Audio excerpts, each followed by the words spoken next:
en 2020 était diffusée la 4e saison de Mariés au premier regard.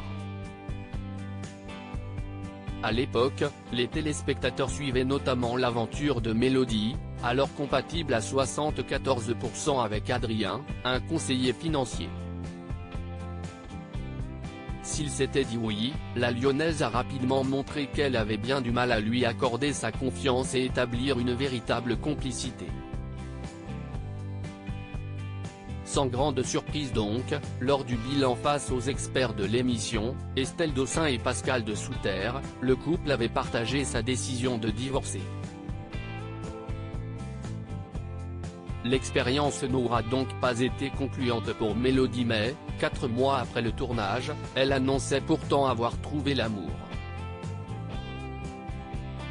Si est-il quelqu'un qui, sans me connaître, a naturellement su avoir le bon comportement avec moi et me comprendre.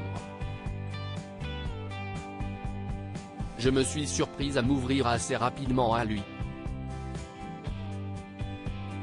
Les conseils de Pascal de Souterre m'ont beaucoup aidé pour en arriver là, avait-elle déclaré à Télévision Mag à ce moment-là. Si l'on ne sait pas vraiment si Mélodie file toujours le parfait amour avec cette personne, les choses ont en tout cas pris une tournure plus que positive pour elle puisqu'en 2022, elle a accueilli son premier enfant dans la discrétion. Même si le résultat n'a pas été au rendez-vous, l'accompagnement de Pascal de Souterre, psychologue et sexologue, m'a été très bénéfique pendant et après l'aventure. J'ai appris à lâcher prise, à m'ouvrir plus facilement envers la gent masculine et, grâce à cela, entre autres, je suis aujourd'hui une femme et une maman comblée, a-t-elle confié à nos confrères lors d'une nouvelle interview. Ces derniers précisent que Mélodie a donné naissance à une petite fille, prénommée Aglaé en décembre dernier. Je ne regrette pas ma participation à l'émission. Rappelons qu'en 2020, lors de sa participation à Mariés au premier regard, Mélodie avait beaucoup fait parler en dénonçant notamment à plusieurs reprises le montage de l'émission. Il n'empêche que Mélodie est sortie enrichie de cette expérience Mariés au premier regard télévisuel.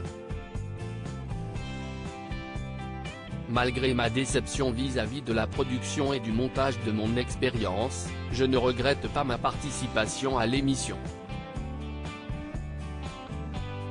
Ce fut une opportunité unique que de tenter de trouver l'amour de manière atypique. Je pars du principe que si cette expérience est arrivée sur mon chemin, ce n'est pas par hasard. Rien que pour ce qu'elle a pu m'apporter d'un point de vue développement personnel, je n'hésiterai pas une seule seconde à le refaire, a-t-elle conclu.